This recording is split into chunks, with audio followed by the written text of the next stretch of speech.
Un aragonés recorrerá 3.200 kilómetros a favor de la actividad física en las personas mayores. Se trata de Antonio Aladrén, quien durante 3 meses y medio andará la Gran Marcha desde Berlín a Santiago de Compostela para demostrar que una vida saludable te puede llevar a lograr grandes hazañas como esta. Aprovechando que Coapema se ha interesado por este proyecto, pues quiero ponerle piernas y corazón a esto de la Gran Marcha.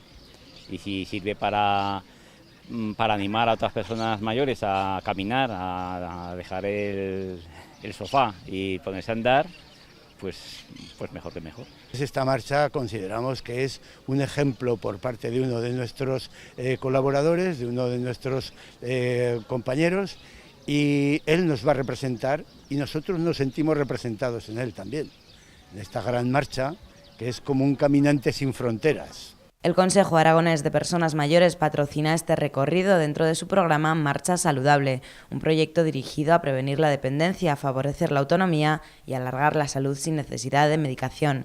En él, además de promover caminatas por la ciudad, se organizan charlas para concienciar de las ventajas de una vida activa. En general se está promocionando desde todas las instituciones y todas las sociedades científicas el hábito de ir contra el sedentarismo, y dentro de eso hubo un tiempo que se promocionaba más correr o hacer otro tipo de actividad, y ahora se ve que lo más sencillo y lo que resulta más eficaz es caminar, ¿no?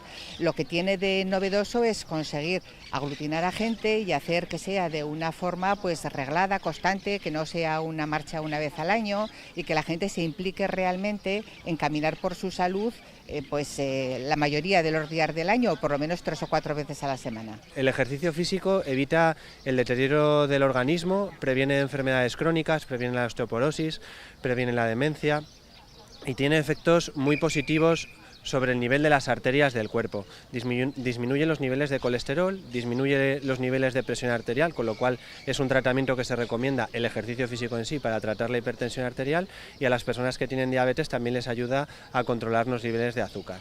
Esta gran marcha se ha organizado coincidiendo con el 25 aniversario de Coapema, de manera que se haga público que sí es posible tener una buena salud incluso a ciertas edades. Y aunque Antonio viaja solo, lleva a todos sus compañeros como apoyo.